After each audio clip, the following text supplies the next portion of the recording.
insomnia is both psychological and physiological, has both parts to it. Psychological, to make it as simple as possible, oversimplification. Psychological is oftentimes like emotional closure that people need, and physiological is a breathing condition.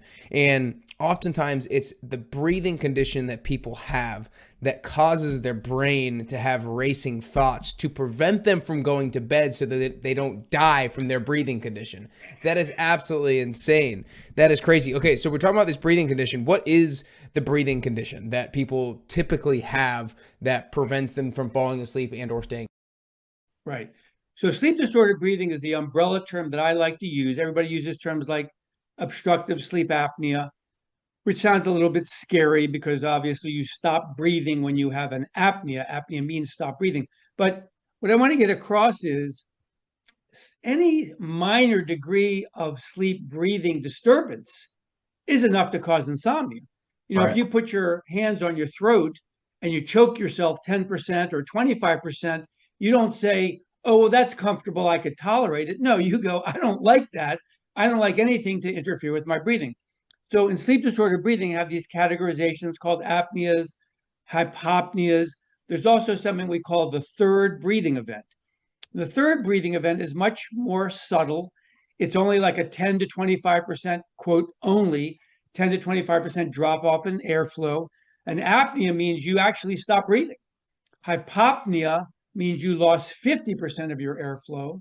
And in the case of this third breathing event, you end up with this smaller amount of volume of air lost. But the bottom line is on all three of them, your brain says, no way, I'm not going to stand for this. So what does the brain do? It arouses or awakens you. And so a lot of people get so confused about sleep disordered breathing because of the name.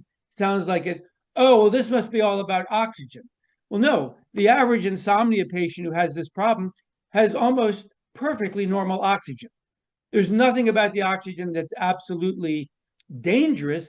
There are what are called oxygen fluctuations, and those are not good, by the way, and they may even cause brain damage, but they're not serious life threatening, like in cases of severe sleep apnea, where you're stopping breathing for 60 seconds and your oxygen is dropping into a place where you're going to have a cardiac arrhythmia and kick the Mhm. bucket.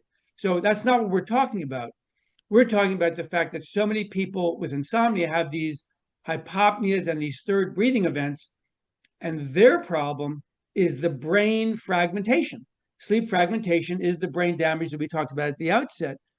And so that's how they have that problem. And the sleep fragmentation means that all of the sleep stages you're supposed to go into and stay in don't happen. Like if you're supposed to go into your deep delta stage 3 non-REM sleep for the first few hours of the night and get really consolidated sleep, um, release growth hormone during that time, none of that's going to happen because your breathing may get disrupted. And then near the second half of the night, when you're supposed to go into your rapid eye movement sleep, which is going to help you learn to process emotions, memories, learning, all that stuff having to do with REM sleep, again, it's going to be broken up because of these breathing events. So, yes, it's a breathing disorder, but the problem is it's just messing with your brain all night long. Yeah. Are during these sleep fragmentations and these third breathing events, if you will, are people usually waking up, consciously waking up to these things, or is it just their brain being aroused, therefore they're not falling into the stage of sleep that they should be falling into?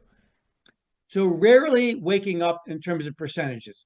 Okay. Most people who have this problem are having some kind of arousal between 100 and 500 times a night, but they may awaken three times, or they may Yeah. awaken five times.